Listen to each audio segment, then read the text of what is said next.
NTV Jioni, lakini kwanza tupate vipasho. We are going to stand strong until that day the governor and the county government of Mombasa are able to address our issues. We call upon the health workers who are on strike to report back to work. Madaktari na wahudumu wa afya wapuuza masharti na kilio cha serikali kusitisha mgomo, huku wagonjwa wakiendelea kuhangaika. As Kenya travels have instructed 5,000 officers to operate as special police officers under the Inspector General. Polisi kushirikiana na NTSA kuhakikisha wanaovunja sheria za trafiki na za kudhibiti corona msimu huu wa sherehe wanadhibiwa vikali. Hii kadi ya universal ambayo tulipewa kabla awali tukiwa hatuna hiyo kadi tulikuwa na shida. And the biggest thing that we do here is to first to also strengthen the system to ensure that they're able to provide quality nutrition and health services.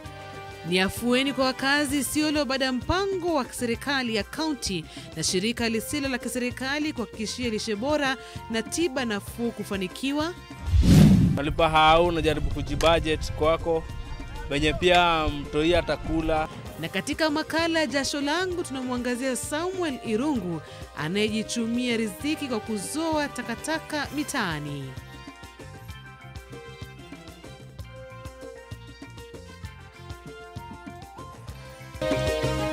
Mbashara kutoka jumba la Nation. Hii ni NTV Jioni na Ngoiri. Kama ilivyo ada na desturi na kusi, tunamana sasa hadi tamati katika lugha ishara. Niko na David Agundoa. Ikiwa ni siku ya pili ya mgomo madaktari na wiki ya tatu kwa mgomo wa wauguzi na wahudumu wengine wa afya, wagonjwa wanaotafuta huduma za afya katika hospitali za umma wanazidi kuhangaika. Familia moja Mombasa ni miongoni mwa zilizopoteza wapendwa wao kwa kile kinachosemekana ni kukosa huduma za matibabu. Kwa upande wao, wahudumu wa afya wamesimama kidete kuwa wataendelea na mgomo wao hadi masharti yao yashughulikiwe. Fatma Bugu na taarifa kamili. Katika taarifa iliyopeperushwa na NTV wiki jana, tuliangazia kilio cha Esther Jumwa, mkazi wa eneo la Makande mjini Mombasa. Alielezea namna mwanawe Levi Mila alikuwa anahangaika hospitalini kwa kukosa huduma kutokana na mgomo wa wahudumu wa afya. Nilikuwa fanywa bronchoscopy. Hata alikuwa naenda Makadara kufanya hiyo kitu. But hiyo day ilikuwa nimeadmitiwa. Ndio maana sasa wakaanza kugoma. Sasa alikuwa niadmitiwa alafu next day ndo nifanywe bronchoscopy na biopsy. Sasa ndo paka leo hatujafanya. Cha kusikitisha ni kuwa Levi sasa ameiaga dunia, huku familia yake ikisema alikosa huduma za matibabu alizohitaji. Operation yake alikuwa afanywa mwezi wa 11 tarehe 16 ambapo alikuwa amaliza next year. Alikuwa mbakisha semester 2. Munisaidie. Niende nikastiri mtoto maana yake nimepoteza.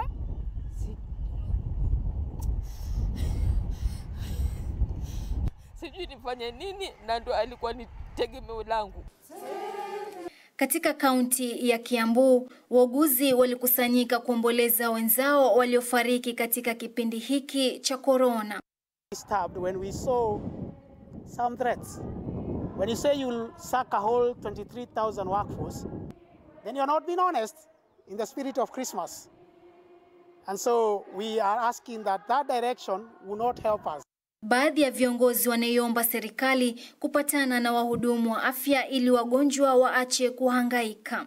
Si vizuri tuwe na tisho, vizuri ni watu wasemezana, lakini ningeomba madaktari haswa wawe na subira. Katika kaunti ya Uasin Gishu, madaktari na wahudumu wengine wa afya kutoka hospitali ya rufaa na mafunzo ya Moi waliandamana mjini Eldoret kuwasilisha malalamiko yao. Hii ndio taswira halisi katika hospitali kuu ya mkoa wa Pwani, huku wagonjwa wanaofika kupata huduma za matibabu wakielekezwa katika hospitali za kibinafsi. Maeneo haya ya kusubiria sasa yamesalia mahame, huku wahudumu wa afya wakisimama kidete kuendelea na mgomo. And we are going to stand strong until that day the governor and the county government of Mombasa are able to address our issues. It's unfortunate that patients are going through a lot of untold suffering, but however, this is the responsibility of the government. We are not afraid of being sacked by Kawe, and he has no authority. Wakenya wanatumai suluhu itapatikana ili kuondolea mahangaiko wanapohitaji huduma katika hospitali za umma. Fatma Bugu, NTV. Wakati huo Wizara ya Afya imewaomba wahudumu wa afya kurejea kazini endapo hawataki kupoteza kazi zao. Akizungumza hii leo, Waziri wa Afya Mutahi Kagwe ameeleza kuwa tayari serikali za kaunti na kitaifa zimetekeleza baadhi ya matakwa ya wahudumu wa afya humu nchini. We also encourage county governments to issue regular updates to their residents on the status of health service delivery through their local communication platforms. We call upon the health workers who are on strike to report back to work, as conciliation efforts between union officials, Council of Governors, and national governments continue. Most of the demands have been met, but please do not think that it is possible to meet everything that you ask for. And it appears, therefore, when you demand for something, and then you shift the goalposts, when that one has been provided, it appears that the intention is to go on strike anyway, irrespective of what comes up, irrespective of what we are able to do. Na taarifa hiyo kuhusu mgomo wa madaktari pamoja na wahudumu wa afya inatufikisha katika sehemu ya swali la leo. Tunakuuliza, serikali na madaktari wasimama kidete katika misimamo yao kuhusu mgomo. Suluhu ni ipi kwa Wakenya? Sema nasi kupitia mitandao yetu ya kijamii, Facebook, Twitter @JenGoiriOfficial @NTV Jioni.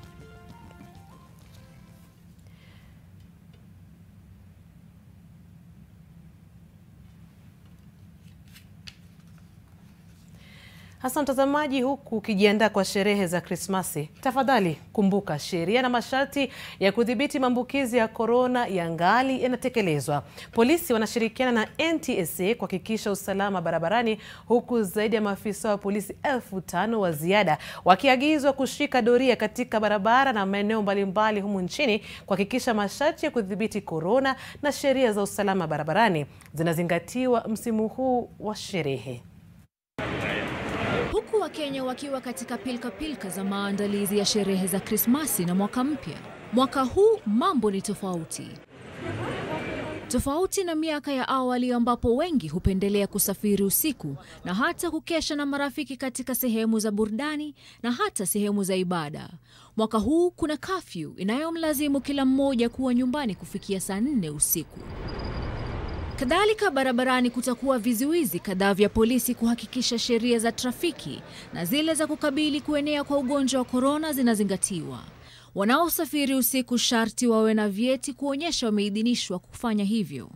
Also, we have noted lack of courtesy of all road users currently at the moment, and that is why you have seen a significant increment of pedestrian accidents and incidents that are occurring. Takwimu za mamlaka ya usalama barabarani NTSA zinaonyesha tangu Januari hadi wiki ya pili ya mwezi huu wa Disemba, watu 3,663 wamefariki kutokana na ajali za barabarani. Hii inaonyesha ongezeko kwa 9.4 ikilinganishwa na kipindi kama hicho mwaka uliopita. Travelers and the PSV users, it's very clear their numbers are stated. Any overloading of passengers will not be entertained and will take serious action. Aidha, madereva wameonywa dhidi ya kuendesha magari kwa kasi au wakiwa walevi. Na kwingineko ni kwamba wakazi wa eneo la Nyanchwa, kaunti ya Kisii, waliandamana kulalamikia wanachodai ni ukatili wa polisi. Maandamano hayo yanatokana na mauaji ya mkazi wanadai aliuawa na polisi kwa kuvunja kanuni za kafyu na kupatikana nje baada ya saa 4 usiku. Inasemekana mwenda zake Bramwell Chakunza alikutana na polisi waliokuwa wanashika doria Jumamosi usiku, na kisha maafisa hao wakampiga na kumjeruhi vibaya. Alipoteza maisha alipokuwa anapokea matibabu katika hospitali ya Nyanchwa Jumapili. Kamishna wa Kisii Abdirazik Jaldesa alisema uchunguzi unaendelea kubaini kilichojiri katika tukio hili, huku mwili mwenda zake ukifanywa upasuaji kubaini kilichosababisha kifo chake.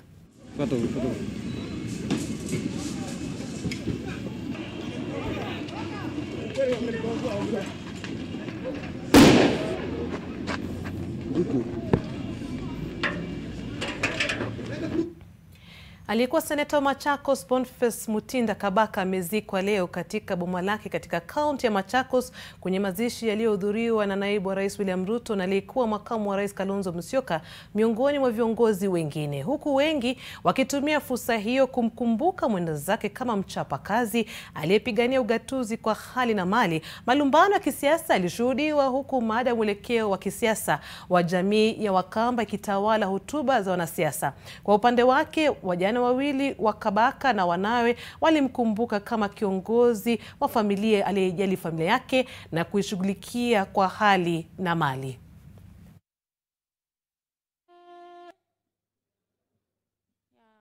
Majina naitwa Tito Patrick Jioni hapa mbele tafadhali, uncles wake. Ni mtoto alikuwa mwanaume, hakukuwa na uoga. Hapana. He had plans for 2022. Lakini Mungu hajafikisha yeye pale, si ndio? Sisi tutakuwa na mpango wa 2022. Tutaomba Mungu atufikishe hapo mbele. I want to make it very, very clear here that this community is not looking for leadership, my friend. Tuko na kiongozi wetu. Tutasimama na Kalonzo Musyoka. 2011, 2012, mimi nilikuwa naimba Kalonzo for president. Kila mahali. Sasa hii wanakutaka Wakamba waingie mrengo wao wapitisha BBI. Hiyo BBI ni bandia. Sisi hatutakubali kuwa misled. Naam, kila Jumanne tunakuletea makala ya Jasho Langu. Na sasa mtaa wa Mathare ni moja kati ya mitaa ya mabanda katika kaunti ya Nairobi ambako visa vingi vya uhalifu huripotiwa miongoni mwa vijana, na sababu kuu ni ukosefu wa ajira. Lakini kwa Samuel Irungu simulizi ni tofauti. Yeye aliamua kujitafutia riziki yake kupitia uzoaji taka mtaani humo. Samuel alizungumza na mwandishi wetu Geoffrey Nyongesa na ndiye anayetupambia makala yetu ya kila Jumanne ya Jasho Langu.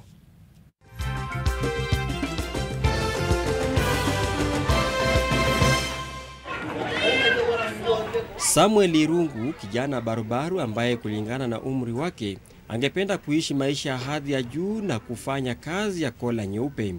Lakini kwa kuwa mtu hapata anachotaka bali anachojaliwa, jala yake ni kazi hii anayoipenda na kuifanya kwa moyo mmoja, kazi ya uzoaji taka hapa mtaani Mathare, akiamuka kuchukua mkokoteni na kuanza shughuli zake za siku.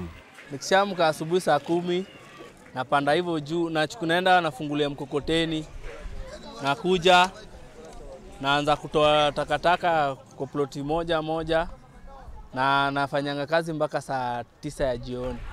Samuel anatuambia kazi hii ameifanya kwa muda wa miaka 3 sasa, na hapa ndipo hupata fedha ambazo humwezesha kukimu mahitaji ya kimsingi ya familia yake bila kujali karaha yake. Nilikaa nikaona bala ya kuingilia crime, nipo unafanya kitu unakula pesa yako na amani, na mimi hufanya job na wateja wakinilipa monthly, huenda nalipa hao tuishi the expert, tunaishi hapa chini, nalipa hao, najaribu kujibudget kwako venye pia mtoi atakula na venye atasoma. Licha ya kuwepo kwa changamoto mbalimbali ukiwemo unyanyapaa kutoka kwa marafiki na jamii kwa jumla, haimzuii yeye kufanya kazi yake ili mradi mwisho wa siku anaweka chakula mezani. Changamoto zinakuanga, kuna watu wataki kukaribia wewe ni mchafu, wanaona hii kazi ni uchafu. Si uchafu, ni job. Ukifanya poa na ukipata wateja wengi, ni job pia unaweza jiendeleza kilife na unaweza pata success kwa life.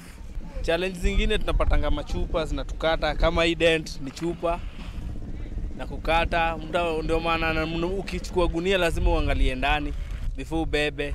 Samuel ameirai serikali kuu pamoja na ya kaunti kuwekeza pakubwa kwa vijana wa humu nchini kama njia ya kuwashughulisha ili kuzima uhalifu unaongezeka miongoni mwao. Viongozi watoke wasaidie mavijana huku chini, juu vijana wa street tunaumia sana sababu ya hii side hustle. Unapata wengine wameingilia drugs, wengine wameingilia crime, na sipo kama serikali kama hii job ya fagia mtaani Hiyo job imeokolea vijana kadhaa. Na naweza penda serikali jaribu kufafanua pia zingine zenye vijana tunaweza ingia hapo tujaribu venye tunaweza fanya. Vijana wenyewe tutoke kwa crime na tupanuke akili. Tusidedi mapema, tutakufa mapema hiyo tukiendelea kwa crime. Geoffrey Nyongesa, NTV, makala ya Jasho Langu.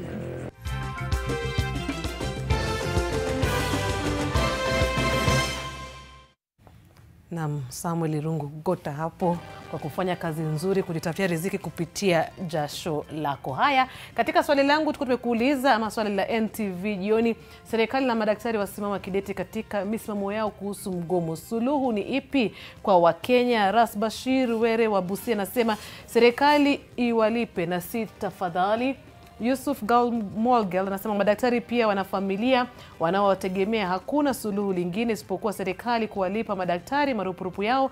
Anatazama kutoka Laisamis County ya Marsabit. Naye Wanyonyi Philip anasema pesa zitolewe zishughulikie mahitaji ya madaktari. Kama serikali asema haina pesa za BBI zatoka wapi? Kenya imekuwa nchi ya wenye mali, wanyonge hawana haki. Shukran sana kwa wote ambao wanasema nasi na wote ambao wanazidi kuongea nasi kupitia mitandao yetu ya kijamii, Facebook, Twitter @Ngoiri official @NTV jioni. Kwa sasa, let's take a breather.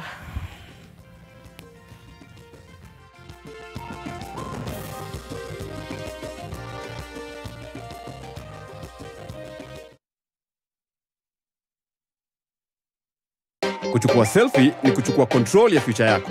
Buy an Oraquick or Insti HIV test kit from your local pharmacy or through My Dawa. Hurry and get yours today at 150 Kenya shillings for a limited period of time. To talk to someone on how to use the test kits or interpret the test results and what to do next, call 1190. Amua kujua. Chukua selfie.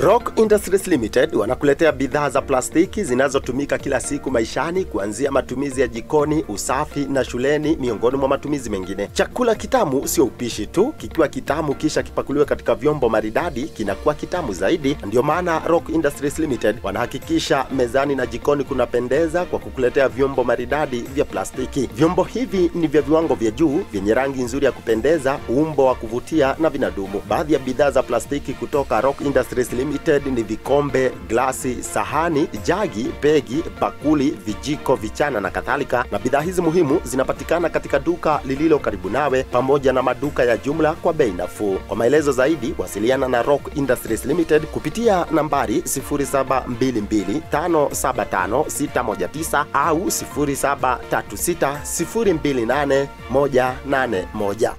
When the world changed, it made us go back to the simple joys and love the little things even more, like serving up your best, eating together, and sharing more. Now, we'll take nothing for granted and always remember to taste the simple joys.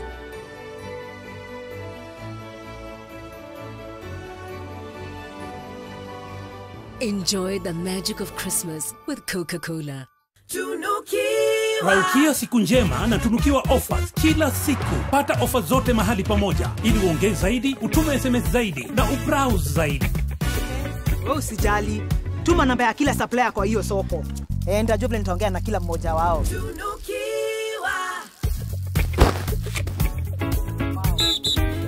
Mwaka sasa.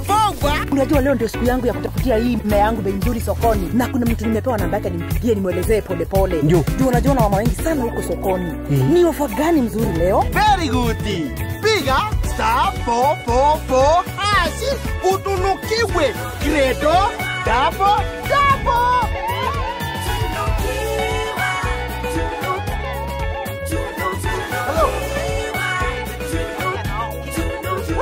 Huko sio kwangu, rudi. Soon.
Unazidi kutazama taarifa za utendeti za NTV jioni. Mbunge wa Malindi Aisha Jumwa amewasihi wanasiasa kutupilia mbali siasa na utengano huku uchaguzi mkuu wa mwaka 2022 ukikaribia. Akizungumza baada ya kuhojiwa na tume ya NCIC kuhusu matamshi yake ya matusi na katibu mkuu wa ODM Edwin Sifuna katika kampeni za uchaguzi mdogo huko Msambweni, Jumwa amesema kuwa amemsamehe Sifuna lakini hatakubali wanawake kukandamizwa katika siasa. I will not buy any kind of intimidation in terms of sexual harassment and sexual intimidation kwangu mimi kama kiongozi mwanamke, na I want to encourage all women in this country and across the globe that sisi wote tunatakikana tupewe nafasi sawa, isiwe ni vitisho. And me, for what I believe is that kama ni maneno ya kutishwatishwa, then mimi as Aisha Jumwa, I am not ready. Sasa katika kile kinachoonekana kama hatua ya wanawake kutoka jamii ya Turkana kupiga vita mila potovu zinazokandamiza wanawake, walifanya kikao cha kihistoria kuhimiziana wao kwa wao na kutia na shime kunyakua baadhi ya nafasi ambazo wanaume wamekuwa wakijitengea katika jamii hii. Ruth Sarmwe anatuarifu zaidi. Kwa nyimbo na densi, wanawake wa matabaka mbalimbali kutoka jamii ya Turkana walijumuika kusherehekea hatua hii muhimu maishani baada ya kupata fursa kukusanyika kujadiliana namna ya kujiendeleza kama wanawake. Wanasema wamekuwa wakisubiri kwa miaka na mikaka ili wanaume wawaruhusu kujiendeleza, lakini sasa wameamua kunyakua nafasi hiyo na kupiga hatua waheshimike kama jinsia ya kike, kwani tamaduni za jamii zimewakandamiza tangu jadi. We've really waited for the time that we're going to have that opportunity, but the time has not come. So this is a time that we really want to stamp our authority. It has to have women playing part in it. And we have also talked to women about professionalism, because there are many other women, Turkana women are learned. We have several doctors now with PhDs. We have so many of them with masters. We want to create a database where we know who is where and what qualifications they have, so that we tap all the job opportunities there are across the globe, not just in Turkana. Wanawake hawa wamehimizana kujitokeza kuwania nyadhifa za kisiasa badala ya kusubiri kukabidhiwa na wanaume. I wish women in Turkana could have think of doing business beside their formal employment. Let them invest into their business, because once you invest in a business, you are investing into retirement. There's a lot of fear from the pastoral women who know to do business. We have done a resolution that every woman should come and join the Chamber of Commerce, so that we can build their capacity, we can mentor them, we can link them to market. Definitely, they can definitely have a sustainable business. Others have neglected their parenting care. So this is why it's important to talk to these mothers. These mothers, I know the women here are women leaders. And if they speak out about this, if each of them goes back to the village and say, this is wrong, can we look for a way of just keeping these kids off the streets? They will help. Wanawake hawa wameamua kuvunja minyororo ya mila potovu na kujihusisha katika hatua za maendeleo ya kibinafsi na jamii zao. Ruth Sarmwe, NTV. Na bila shaka tunazidi kusema wanawake hoye, na pia sisi hatutakubali kukandamizwa, manake tuna nafasi yetu katika jamii. Utapiamlo ni miongoni mwa maradhi yanayosababisha vifo vya watoto wengi katika maeneo mengi kame humu nchini. Kaunti ya Isiolo ni mojawapo ya kaunti ambazo zimekuwa zikihangaika kutokana na visa vingi vya utapiamlo. Hata huenda hilo likazikwa katika kaburi la sahau, kwani mpango wa serikali ya kaunti hii na shirika lisilo la serikali la Action Against Hunger kuhakikishia wakazi afya bora kwa kuhimiza lishe bora na tiba nafuu kupitia mpango wa UHC unaonekana kufanikiwa pakubwa. Melita Oletenges anaangazia hali hiyo. Afya bora ya siku za usoni hutegemea hatua za hivi sasa. Ni jambo analofahamu fika Chala Dalacha, mama mwenye umri wa miaka 22. Mara kwa mara anafika katika zahanati hii ya Kulamawe kujua hali ya afya ya mwanawe, ambapo kwa kutumia mkanda huu maalum anaweza kujua iwapo kila kitu kishwari au la. In Isiolo, one of the biggest issue that we are grappling with is acute malnutrition, that is wasting. So where we have a very high number of children that are wasted. According to the latest survey that was done in February 2020, is that 16.7% of the children under the age of 5 in Isiolo are wasted. Takwimu za shirika la afya ulimwenguni WHO zaonyesha kuwa watoto milioni 159 wenye umri wa chini ya miaka 5 huwa na kimo kifupi ikilinganishwa wanavyostahili kuwa katika umri huo, huku wengine milioni 50 wakiwa na uzani wa chini ikilinganishwa na kimo chao. Familia nyingi Isiolo zimekuwa zikihangaika kwa kukosa uwezo wa kupata lishe bora au kugharamia tiba bora. That are coming to the health facilities are able to receive quality nutrition services. That includes management of acute malnutrition. So when they come to the health facilities, when they present with the malnutrition and with the capacity of the health workers, they're able now to admit them into the program. Chala Dalacha alitusimulia namna amefaidika na mpango wa tiba nafuu kwa wote, afya kwa wote, UHC. Nilipoenda hapo dispensary niliambia mtoto ikae vizuri. So nilitiwa ambulance, nilienda na ambulance. Nilipofika Isiolo nilifanyia upasuaji. Na hakuna pesa yote yenye nimelipa kwa hiyo gari ama kwa hospitali.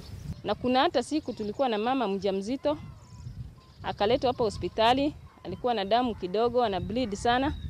Gari ikachukua muda na kwa bahati mbaya mama alifariki akiwa hapa dispensary.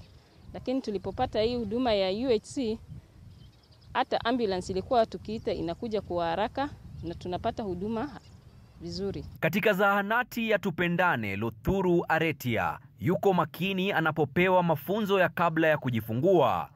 Ana ujauzito wa mtoto wake wa 7 na anapokaribia tarehe ya kujifungua anadai kuwa hana wasiwasi kuhusu atakavyogharamia matibabu. Hii kadi ya universal ambayo tulipewa kabla awali, tukiwa hatuna hiyo kadi tulikuwa na shida.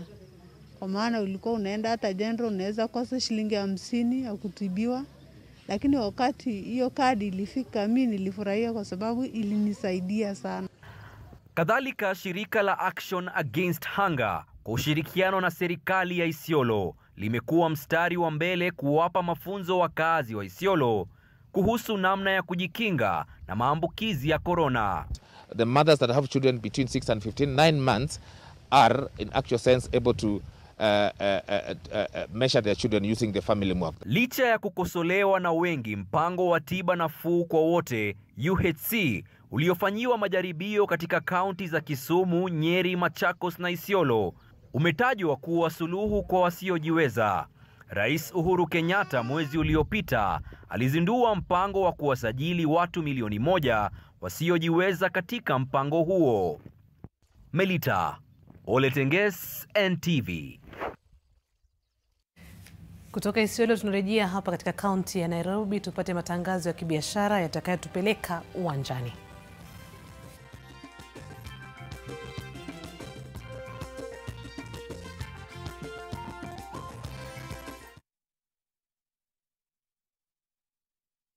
When the world changed, It made us go back to the simple joys and love the little things even more, like serving up your best, eating together, and sharing more. Now, we'll take nothing for granted and always remember to taste the simple joys.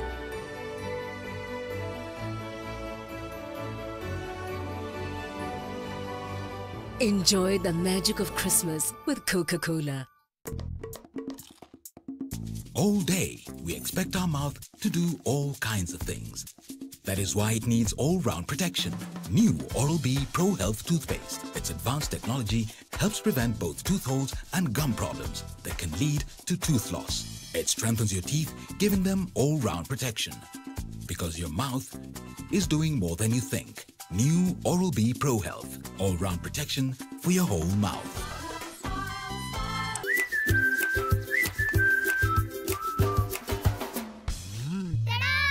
Karibu, Mom. Let me take care of your hands. Kwa sababu ni muhimu kutunza mikono ya mama, Omo ina chembe-chembe asili ya kutunza mikono ya mama anapofua. Omo, nguvu ya kutoa madoa sugu, kutunza mikono. I help women find independence by training them in fish farming. It's tough on my back, joints, and can cause headaches. Panadol Extra relieves multiple types of pain. Panadol Extra, now with new Optizorb technology to fight multiple tough pains with 3 times more pain-relieving medicine in the first 30 minutes when you need it most. Seeing them support themselves makes any pain worth it. If symptoms persist, seek medical advice.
Welcome to West Street Schools in Thika Greens. We are CBC compliant. Admission is ongoing for playgroup, pre-primary 1 and 2, also grade 1 to 4 and class 5 to 7, all mixed. We also have a girls' boarding high school. The safety of your child is assured with spacious classrooms and dormitories. We have unmatched modern laboratories, gymnasium and a spacious playground. Secure your chance. Call us on 0794 896 995. West Street Schools. Aim high, we fly together.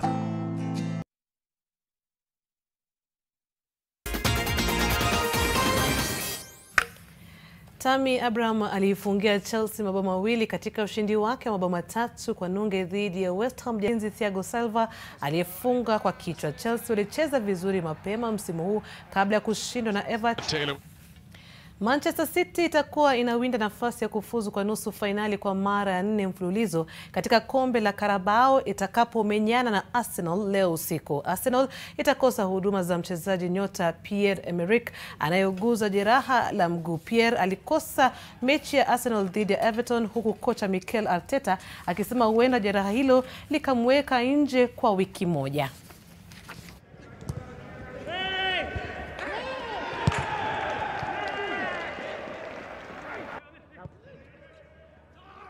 Mendy plays the cross in and Sterling hits it with the left.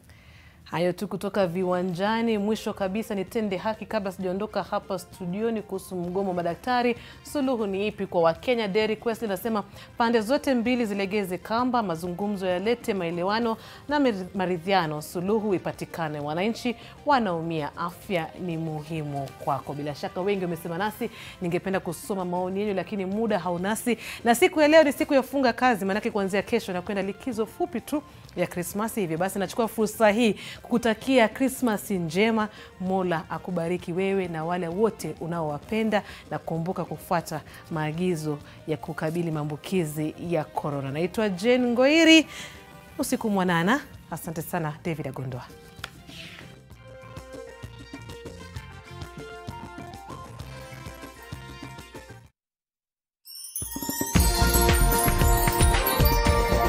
This is NTV.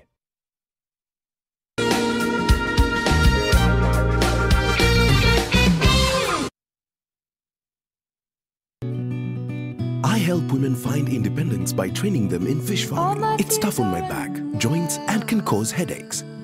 Panadol Extra relieves multiple types of pain. If symptoms persist, seek medical advice.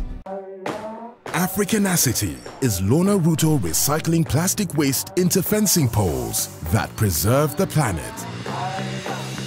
At ABSA, we love Africanacity.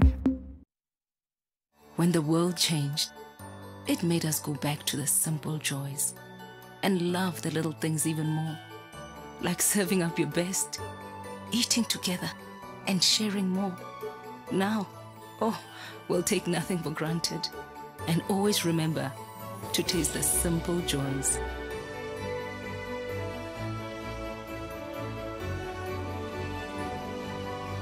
Enjoy the magic of Christmas with Coca-Cola. Oya ni aje, mimi ndo Jonte Fresh. Mimi ndio nimetambulika hii Gikomba yote sekta ya manguo. Jumio transform nguo ordinary za mtush zenye ziuka mna hii harufu ya bail into the freshest igi kosi yote. Siri ni hii Ariel mpya ya pink. Na kushow mtush zinang'ara kung'ara kushinda kamera. So clean, so fresh. Ma customer unaisana na hii story. Ninatumia Ariel touch of down mpya tu.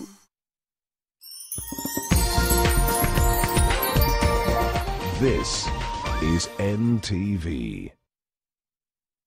Business Redefined in association with KCB Bank.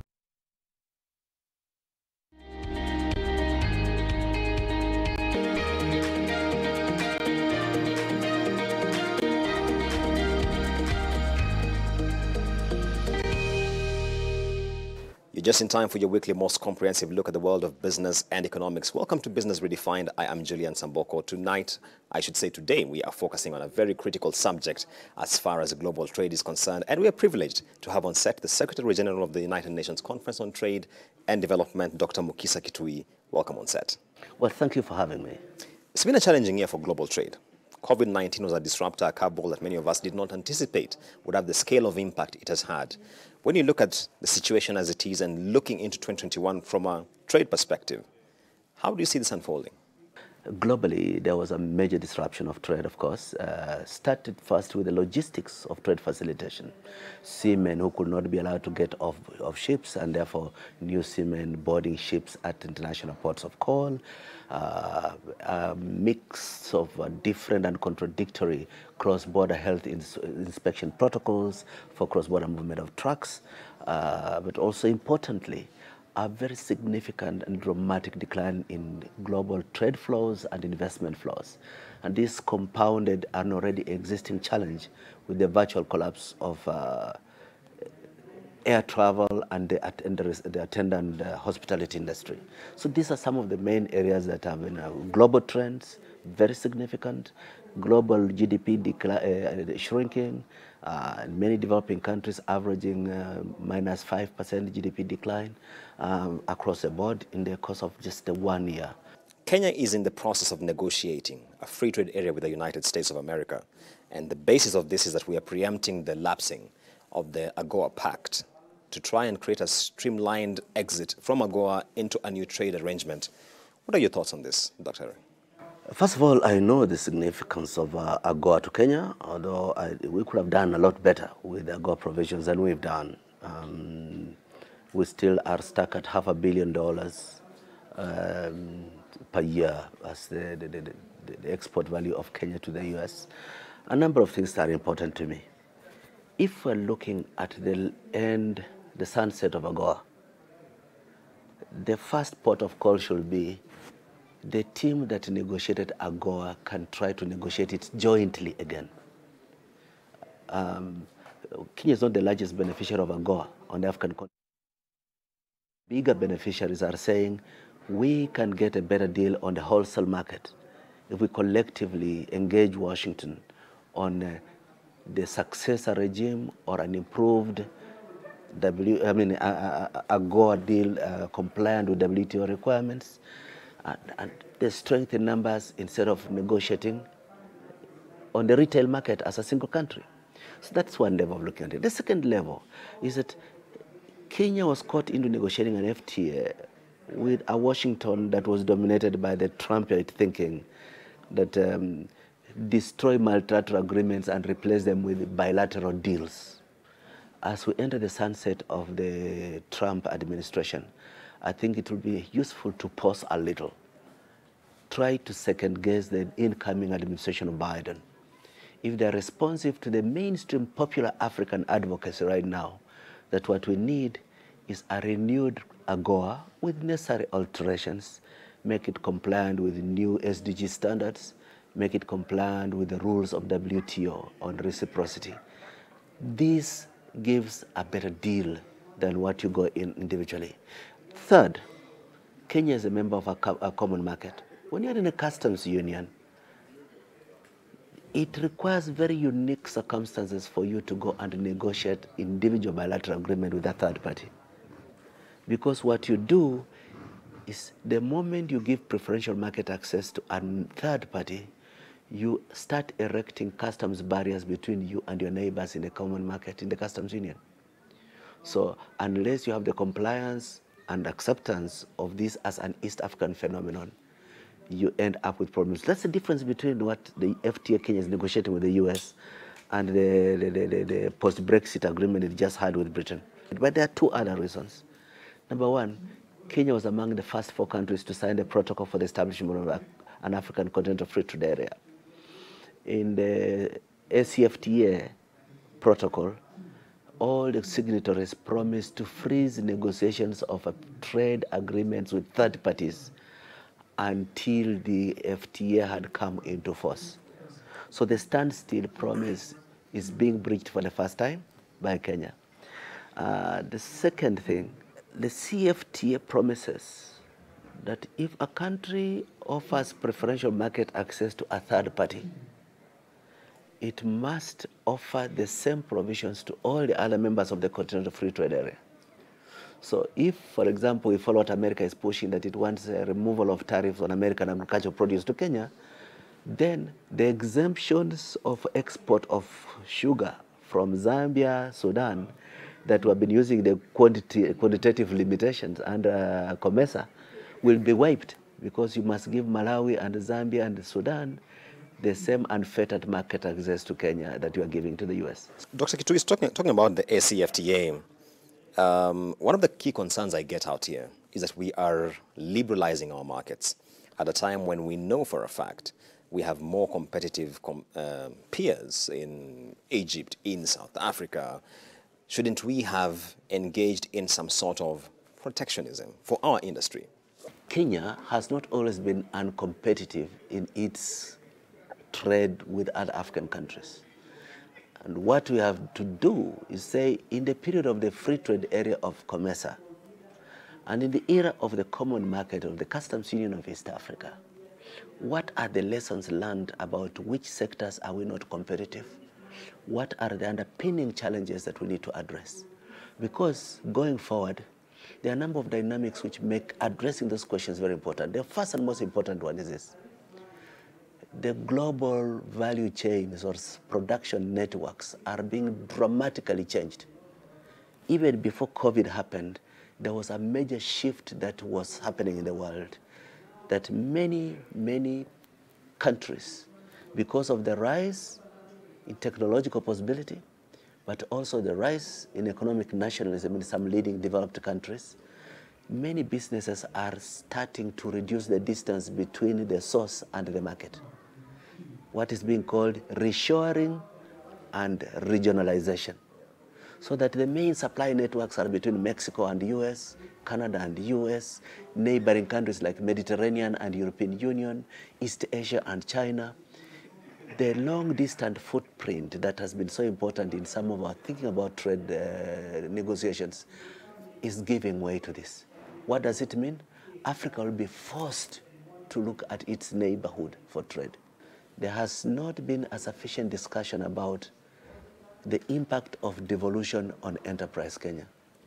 You are in a situation where, one, suppliers of capital goods are charged different levies by the local sales committees in different devolved governments. Secondly, products moving across the boundaries between counties are treated like they're crossing customs territory. So they're levy a local sales in every one of these areas. So if Kenya is going to survive and compete, it must rationalize the levies from devolved government and central government, in addition to reducing the overall overhang of energy costs. The question of the shilling keeps on popping up, because in this year alone, we've seen the shilling slump from 101 to 111, about 9 percentage points down. The argument is then it makes our exports more competitive, never mind the other adversary effect it has. Do you think in this particular year we've had a dividend from the depreciation? No. There are a number of things. A net importing country suffers the negative consequences of a weakening currency than a net exporter. You remember how China industrialized through deliberately weakening its currency when it was massively a net exporter. But a country which depends so much on 90% of pharmaceuticals consumed in Kenya are imported, manufactured base metals are being imported, different capital goods that are necessary for the economy to proceed are being imported. In those circumstances, to talk about making nominally more money by being an exporter is just looking at a silver lining on a dark cloud. I know when I came to this country at Easter in 2020, 1 Swiss franc was 100 Kenya shillings. And yesterday, 1 Swiss franc was 122 Kenya shillings. So it does show a very dramatic change of dynamics. This cannot be justified in any way. And unfortunately, it is a reflection of the pressures we are coming under with declining hard currency earnings, thanks to the very dramatic shrinking of the hospitality industry, the very precipitous decline of international travel and related services, and the slowing down of the export market. So even when you want to say that exporters now get more nominal shillings, the net exports have also shrunk like across the continent, and Kenya is a victim of that. All right, on that point by Dr. Kitui takes us to a short break. Business Redefined will be back now, focusing on the domestic environment. We'll be putting trade aside. Don't touch that dial.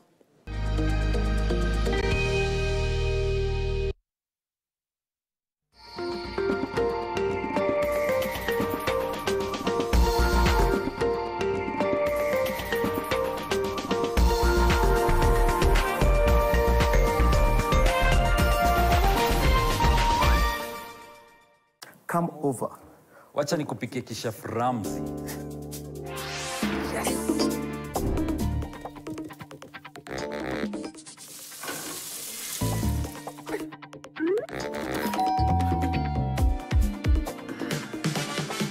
Rina vegetable oil stays liquid to the last drop, so it's smooth cooking from start to finish. Now with an easy-to-pour cap, mapishi poa, madishi poa. I have to admit, I didn't like Sukuma Wiki when I was growing up, but now I've created a way to make Sukuma Wiki tastier and meatier.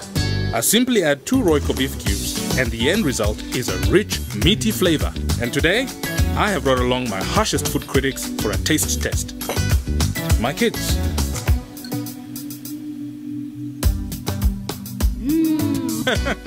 More, please! Royco beef cubes. Add 2 small cubes for a big, meaty taste. Get fresh, gotta get fresh. Down is a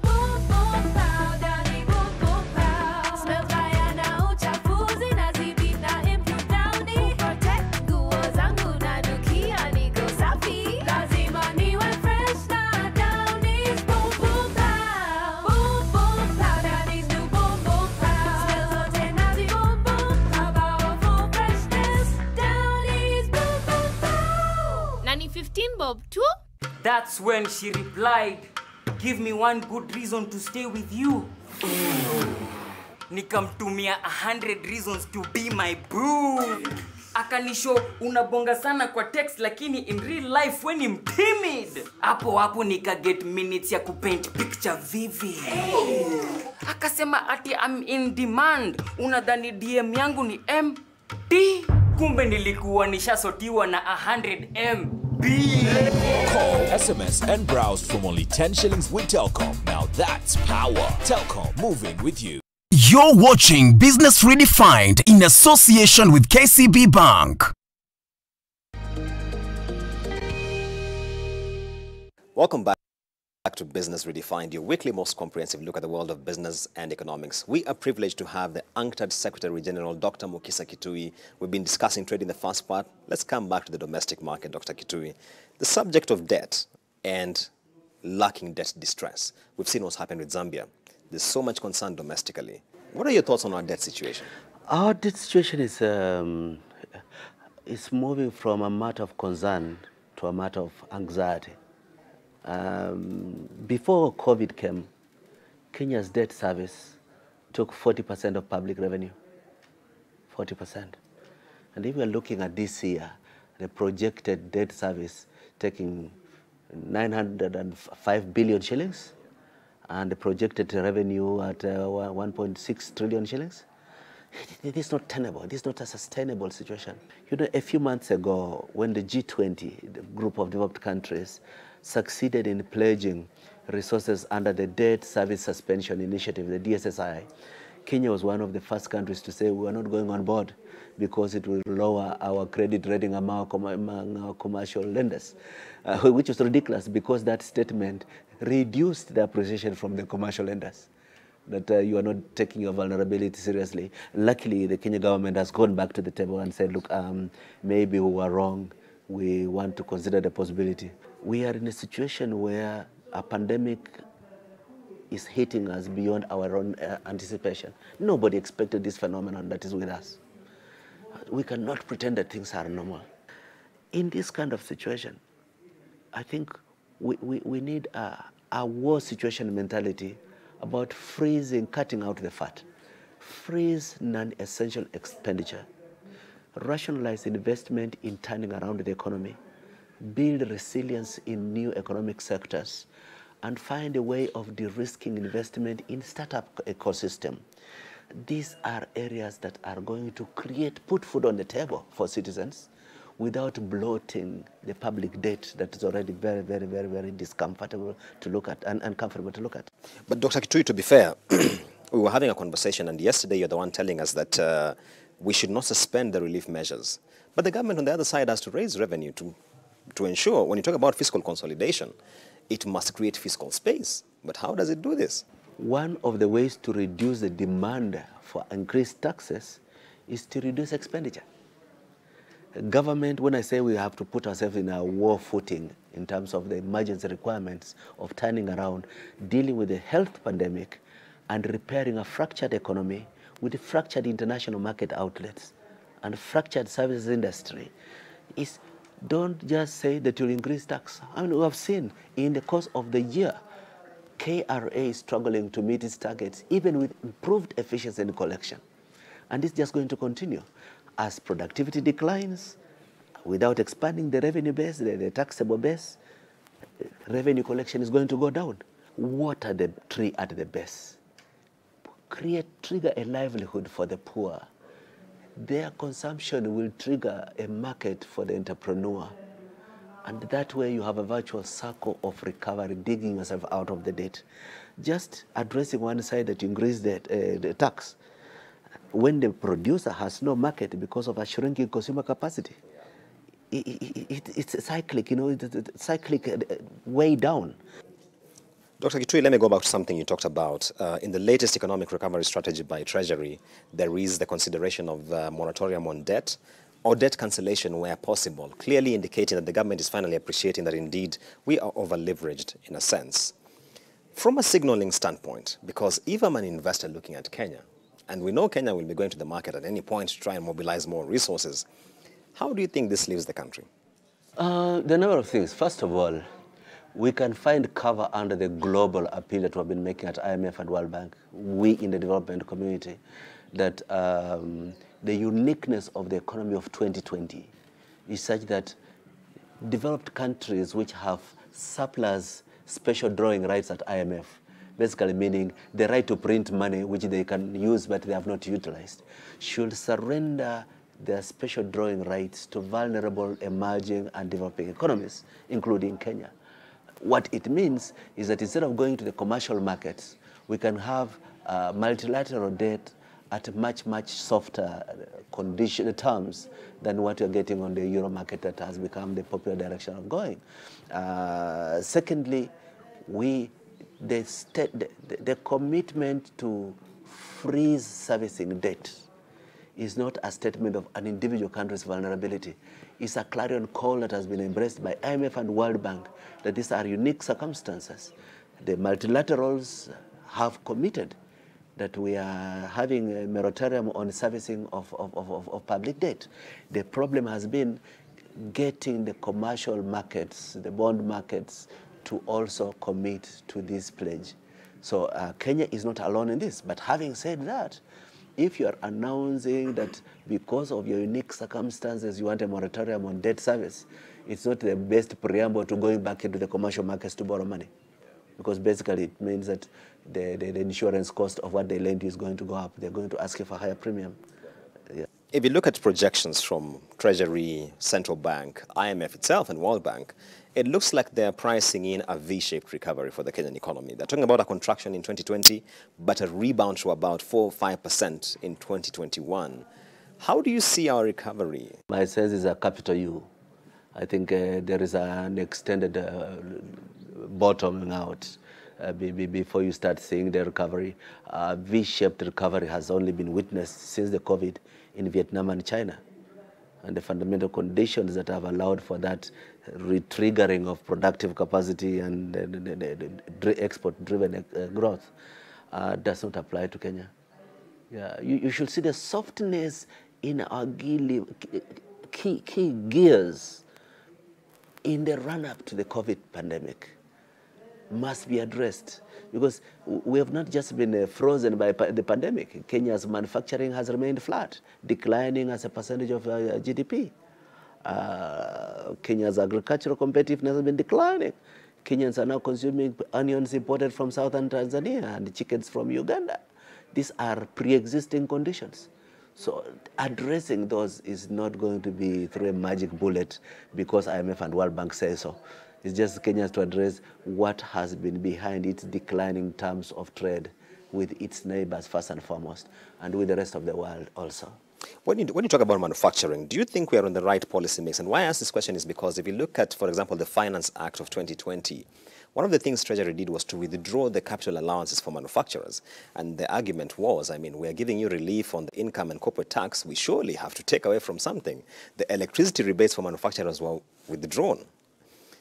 Do you feel we're on the right policy mix for industry? An underperforming manufacturing sector needs more reinforcement than more taxation. At the end of the day, the state has to say, what is it I want to forego? The nominal additional revenue they could give me, or the unemployment they suck out of the system? If you don't ask yourself those questions, then you don't rationalize taxation policy measures with priority sectors that you think are the levers for economic renewal. Similarly, while we have given substantial attention to manufacturing under bond export processing zones, the transformation of international investment patterns with investment money following trade patterns on shorter value chains, given that year on year, in the second quarter of 2020, world in FDI flows were 49% down on 2019. It means that we are hard-pressed to find the resourcing for expanded manufacturing. So if we are going to find a way of giving up a leap to manufacturing, it cannot come from the signals of we take away from this tax and we take you back on another tax. We're wrapping up, Dr. Kitui. I must ask you this question. You're on your way out from UNCTAD. What's your assessment of your performance? What do you think your legacy will be? In my first address to my staff, I said this, that UNCTAD is a beautiful Ferrari which is stuck in the garage, and that I was going to service it and put it out on the road. And I think that over the past 7.5 years that I've been leading this organization, I've given it a pride of place and visibility in discourse, in shaping global normative discourse and direction of development, investment, support that had kind of been subdued for some time. So globally, my pride is that we've been able to unlock the capacity of this institution to service in developing countries. But secondly, I have paid significant and substantial, very substantial attention to Africa. I am very, very glad that my personal initiative, for example, in partnership with Jack Ma, triggered a very public engagement on the future of e-commerce on the African continent, and some of the digital tigers and lions that we have been able to get out of my program are important players, not just in creating value, but also in leading the conversation about the future of digital economy. We have done diagnostic studies of 27 LDCs on the state of play and where they need to go on e-commerce. We have done a comprehensive national strategies on the digital economy for Egypt, for Botswana, for Rwanda, Lebanon and Iraq. And I'm glad that in my last month we are embarked upon a similar exercise for Kenya. I have helped to position the new opportunities of the digital revolution as a go-to area for African governments in policy options about how to recover from the crisis, but how to start building the new economy. Yeah. And that point by Dr. Kitui takes us to the close of our conversation on Business Redefined. Up next is the Markets Report.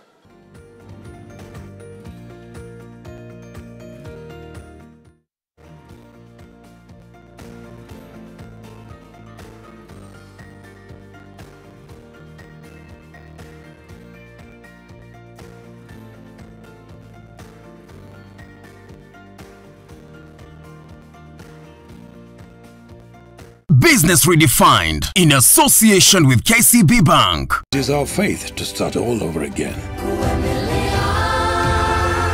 Go Ahead is never giving up in the face of adversity. To go ahead.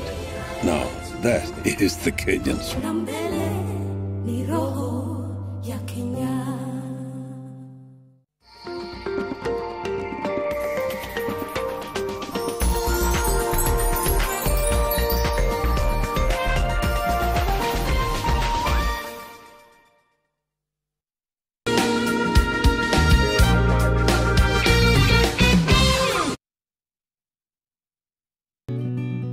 I help women find independence by training them in fish farming. It's tough on my back, joints, and can cause headaches. Panadol Extra relieves multiple types of pain. If symptoms persist, seek medical advice. When the world changed, it made us go back to the simple joys and love the little things even more. Like serving up your best, eating together, and sharing more. Now, we'll take nothing for granted. And always remember to taste the simple joys.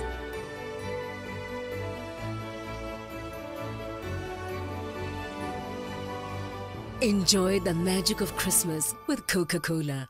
With the Stay Soft refill, saving money is as easy as snip, pour, mix with water, and shake. Stay Soft refill. It's 2 liters of Stay Soft for up to 30% less. Jina ni NCBA, and it's been 60 years of financing assets. NCBA, go for it.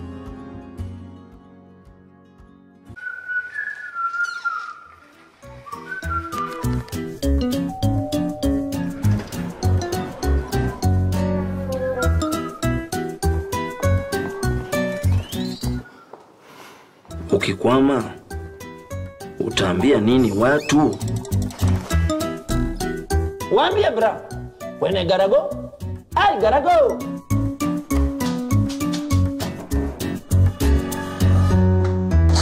Hi, sweetheart. Kwani lori imekata break?